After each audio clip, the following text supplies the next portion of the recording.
बिस्मिल्लाहिर्रहमानिर्रहीम। पिछले लेक्चर में हमने क्वेश्चन नंबर 1 किया था 12.1 एक्सरसाइज का। अब 12.1 एक्सरसाइज जो है इसका क्वेश्चन नंबर 2 फाइंड थीटा की वैल्यू मालूम करनी है। Sine theta is equal to 0.5791। थीटा की वैल्यू मालूम करनी है। साइन इधर जाएगा तो इसका इन्वर्स हो जाएगा, तो इसको हम कैलकुलेटर से हल करेंगे। इन्वर्स साइन तो ये वैल्यू लिखेंगे तो उसका आंसर जो है वही वाला आ जाएगा। Second part cos theta is equal to 0.9316। इसमें भी काज इधर ले जाएंगे, काज इन्वर्स, तो इन्वर्स काज इन्वर्स लिखेंगे, आगे ये वैल्यू लिखेंगे तो इक्वल टू करेंगे तो डिग्री वाले बटन को दबा देंगे तो ये इसका आंसर बन जाएगा। 3 है कॉस थीटा 0.5257 और थीटा की वैल्यू मालूम करनी है। काज इधर जाएगा, काज का इन्वर्स हो जाएगा, तो इन्वर्स काज ये वैल्यू लिखेंगे, इक्वल टू करेंगे, फिर डिग्री वाले बटन को दबाएंगे तो ये आंसर बन जाएगा। Fourth part tan theta is equal to 1.705। थीटा हो जाएगा टेन इन्वर्स 1.705। टेन इन्वर्स वाला बटन दबाएंगे, उसके बाद ये वैल्यू लिखेंगे, इक्वल टू करेंगे, फिर डिग्री वाला बटन दबाएंगे तो ये आंसर आ जाएगा। Fifth part tan theta is equal to 21.943। Theta आ जाएगा टेन इन्वर्स 21.943, तो टेन इन्वर्स वाले बटन को दबाएंगे और ये वैल्यू लिखेंगे, इक्वल टू करेंगे, डिग्री वाले बटन को दबाएंगे तो ये आंसर आ जाएगा। इसका sixth part sine theta is equal to 0.5186।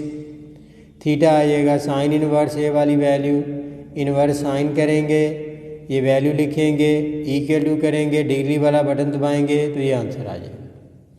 तो ये एक्सरसाइज जो है ये कंप्लीट हो गई है। एक्सरसाइज 12.2, इसमें क्वेश्चन नंबर 1 जो है ये वैसे ही है, डायग्राम दी हुई। क्वेश्चन नंबर 2 से ये एक्सरसाइज स्टार्ट होगी। तो solve the right triangle gamma is equal to 90। इस एक्सरसाइज में वो कह रहा है कि जितने भी इस क्वेश्चन नंबर 2 जो है आगे जितने भी इसके क्वेश्चन हैं हर एक में गैमा जो है वो 90 डिग्री ही होगा। बकाया वैल्यू चेंज होती रहेंगी लेकिन गैमा जो है वो 90 डिग्री ही होगा। अब कुछ साइड कुछ एंगल दिए होंगे, इनकी मदद से हम रिमेनिंग साइड और एंगल जो है ये मालूम करेंगे। गैमा उसने दिया हुआ है 90 डिग्री, अल्फ़ा दिया है 37 डिग्री 20 मिनट और ए की वैल्यू दी हुई है 243। हम एक राइट ट्रायंगल बनाएंगे। अब चूँकि गैमा 90 है इधर सी ही लिखना है, क्योंकि सी पर जो एंगल होता है वो गैमा होता है, ए पर जो एंगल हम लेते हैं वो अल्फ़ा होता है, बी पर जो एंगल होता है वो बीटा होता है। तो ए के सामने वाली जो साइड होगी वो स्मॉल ए होगी, तो बी के सामने वाली साइड जो है वो स्मॉल बी होगी और सी के सामने वाली साइड जो है वो स्मॉल सी होगी। ए की वैल्यू दी हुई है, अल्फ़ा दिया हुआ है, गैमा दिया हुआ है। अगर अल्फ़ा दिया हुआ हो तो इधर आपने ए लिखना है, अगर बीटा दिया हुआ हो तो इधर आपने बी लिखना है। तो अगर अल्फ़ा और बीटा कोई भी ना दिया हुआ हो तो आप फिर इधर अपनी मर्ज़ी से ए लिख लें या बी लिख लें, इससे कोई फ़र्क नहीं पड़ेगा। अब चूँकि उन्होंने अल्फ़ा दिया है इधर ए लिखना है तो गैमा जो है वो इधर ही रहेगा, सी इधर ही आएगा। अब अगर हमारे पास राइट ट्रायंगल आ जाए उसमें एक एंगल 90 डिग्री का हो और दूसरा कोई भी एक्यूट एंगल दिया हुआ हो, तीसरा मालूम करना हो, 90 में से जो गिवन एंगल है उसको माइनस कर दिया करें तो वो रिमेनिंग एंगल जो है वो आ जाता है। अब गैमा जो है वो 90 है, अल्फ़ा जो है वो 37 डिग्री 20 मिनट है, बीटा मालूम करना है। लिखेंगे beta is equal to 90 minus alpha. 90 में से अल्फ़ा की वैल्यू माइनस करेंगे तो ये 52 डिग्री 40 मिनट ये एंगल आ जाएगा।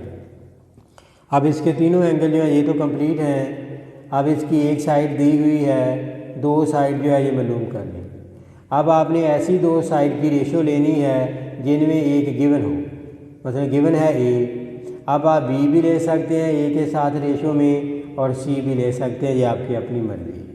अगर मैं ए और बी लूँ तो यहाँ पर ए जो है ये परपेंडिकुलर है, बी जो है ये बेस है। तो परपेंडिकुलर और बेस का फार्मूला होता है टेन एंगल जो इधर होगा वो लिखना है tan alpha is equal to A over B. B की वैल्यू मालूम करनी है, बी को हम इधर ले जाएंगे टेन अल्फ़ा की जगह पर, और टेन अल्फ़ा को हम बी की जगह पर ले आएंगे बी की जगह पर। तो फिर हमारे पास बी की वैल्यू हो जाएगी ए ओवर टेन अल्फ़ा। बी ए जो है वो 243 है, टेन अल्फ़ा जो है वो 37 डिग्री 20 मिनट है। इसको हल करेंगे 243 डिवाइड 10 37 डिग्री 20 मिनट, तो आंसर आ जाएगा 318.6। जब दो साइड मालूम हो जाएं, तीसरी साइड मालूम करनी हो तो उस पर पाइथागोरस थ्योरम अप्लाई कर लिया करें।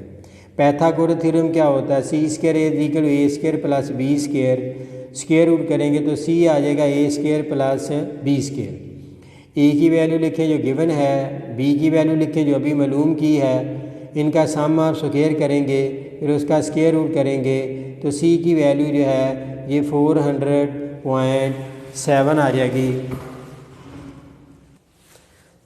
हाँ जी, क्वेश्चन नंबर 3, गेमा वही है 90, अल्फ़ा की वैल्यू है 62 डिग्री 40 मिनट और बी की वैल्यू दी है 796। राइट ट्राइंगल बनाएंगे, क्योंकि गेमा 90 है, इधर सी ही आएगा, इधर एंगल गेमा होगा। अब अल्फ़ा दिया है, इधर ए लिखेंगे और इधर बी लिखेंगे।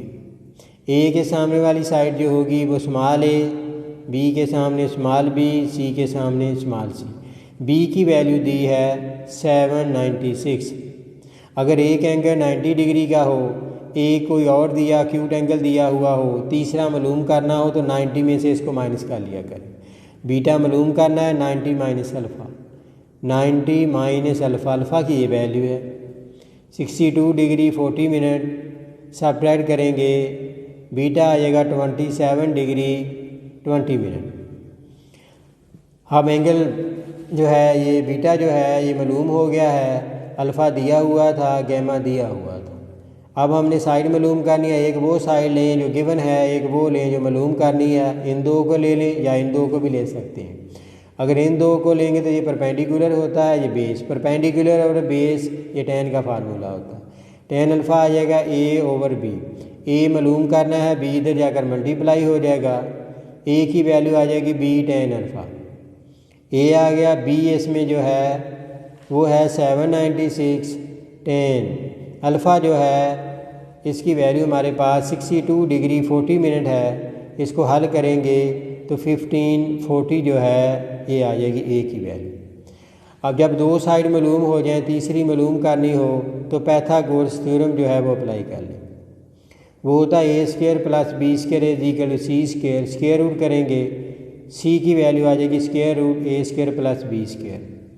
ए की वैल्यू इसमें पुट की जो अभी मालूम की है, बी की वैल्यू जो है वो दी हुई है, बी की वैल्यू, ये वाली वैल्यू इसमें पुट कर ली और सम ऑफ स्क्वायर किया, फिर उसका स्क्वायर रूट कर दिया, तो सी की वैल्यू हमारे पास आ गई 1734।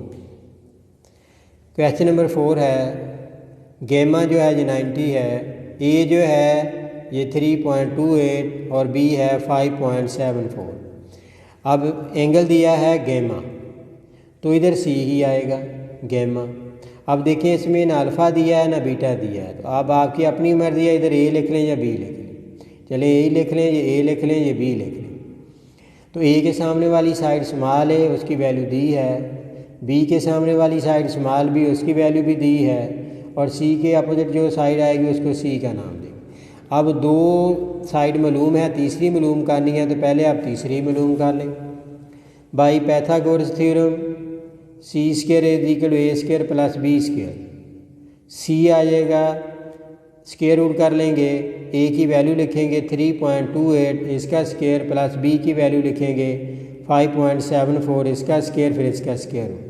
हल करेंगे तो सी की वैल्यू आ जाएगी 6.61।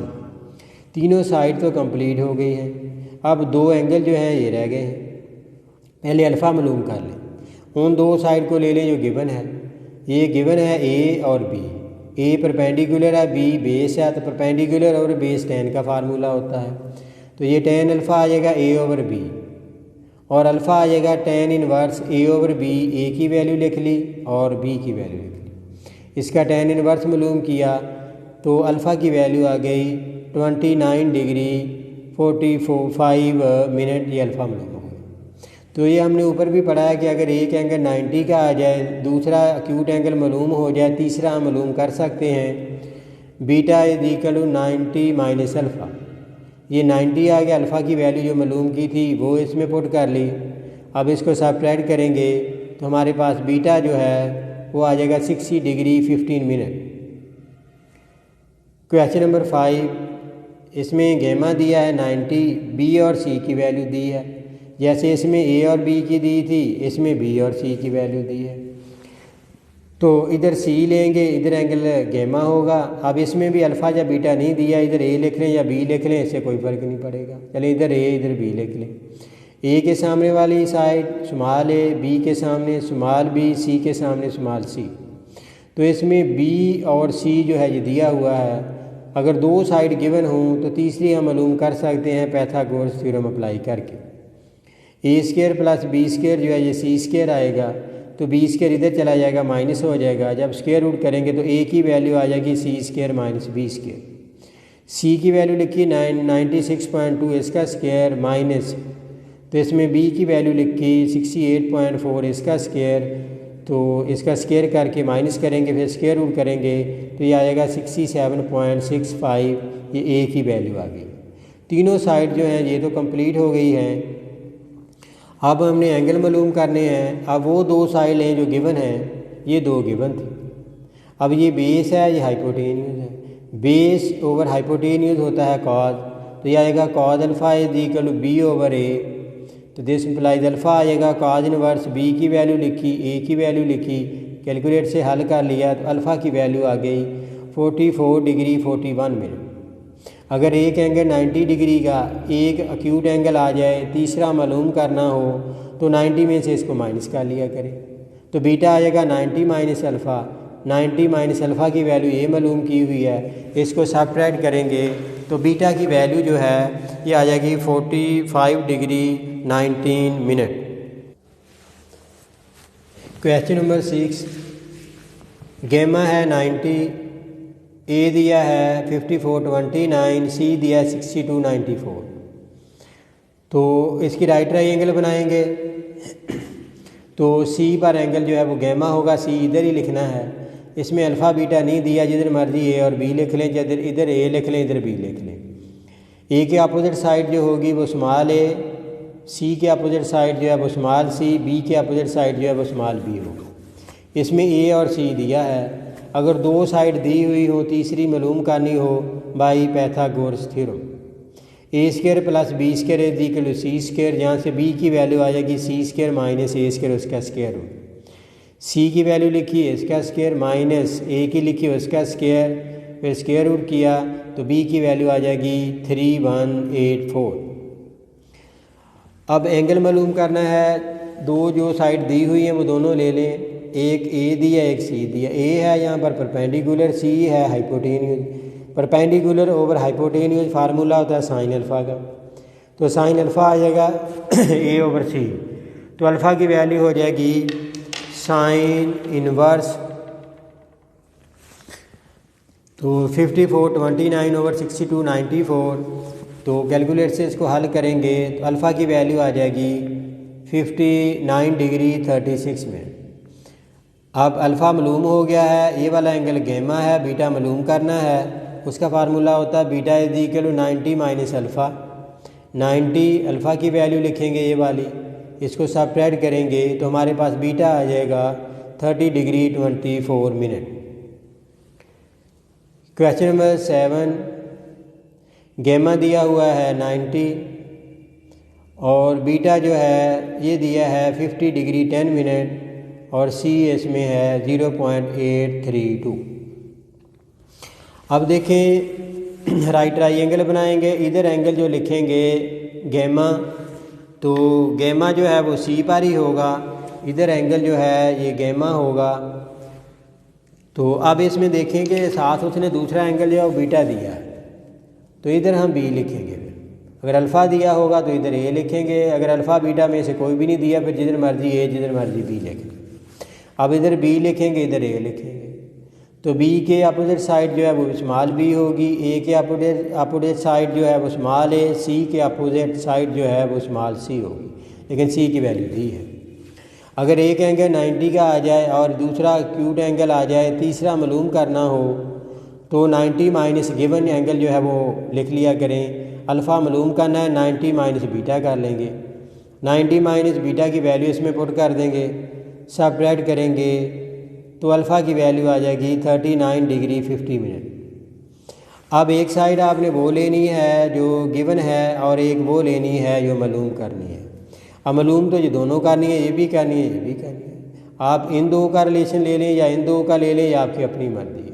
अगर इन दो का लेंगे तो ये परपेंडिकुलर है और ये हाइपोटेन्यूज है, तो परपेंडिकुलर ओवर हाइपोटेन्यूज ये साइन होता है। एंगल जो इधर होगा वो लिखना है, इधर वाला नहीं लिखना, इधर वाला लिखना है।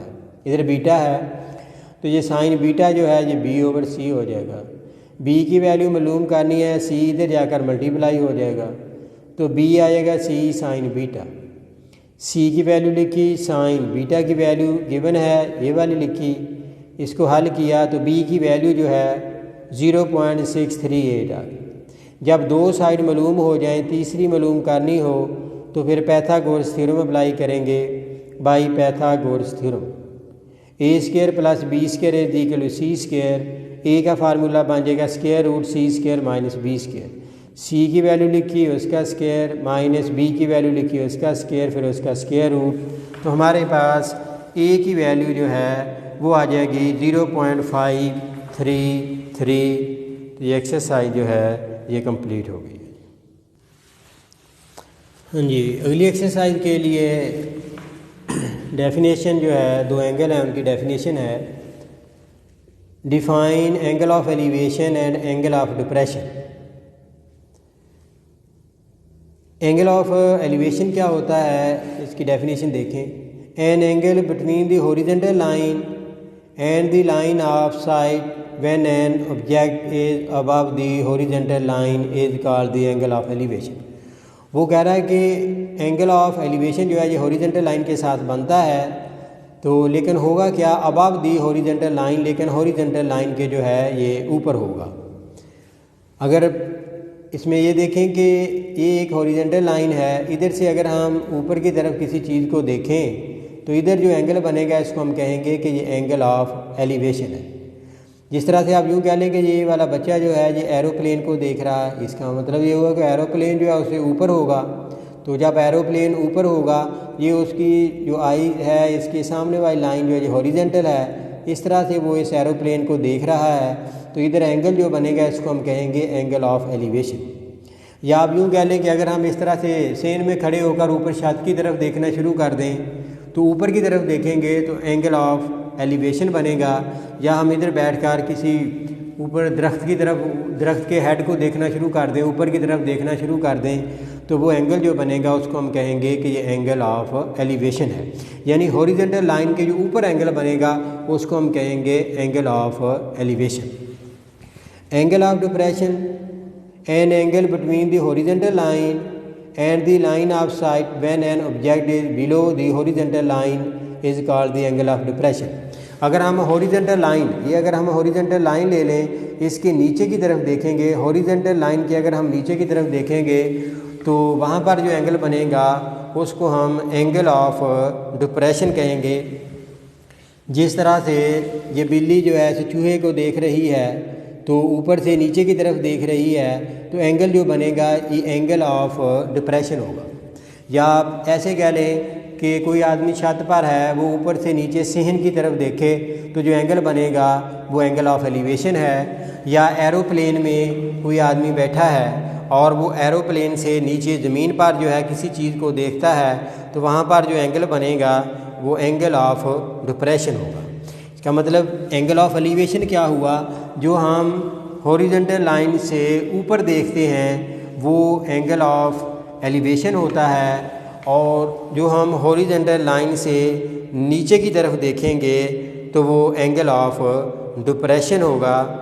तो एंगल ऑफ एलिवेशन क्वेश्चन में इनका बड़ा अमल दखल है कि जब वो कहेगा कि ये एंगल ऑफ एलिवेशन बनता है तो हम मतलब ये होगा कि वो चीज़ जो है वो हॉरिजॉन्टल लाइन के ऊपर है। तो जब वो कहेगा एंगल ऑफ डिप्रेशन है, इसका मतलब वो चीज़ जो है वो हॉरिजॉन्टल लाइन के जो है वो नीचे है। अल्लाह हाफ़िज़।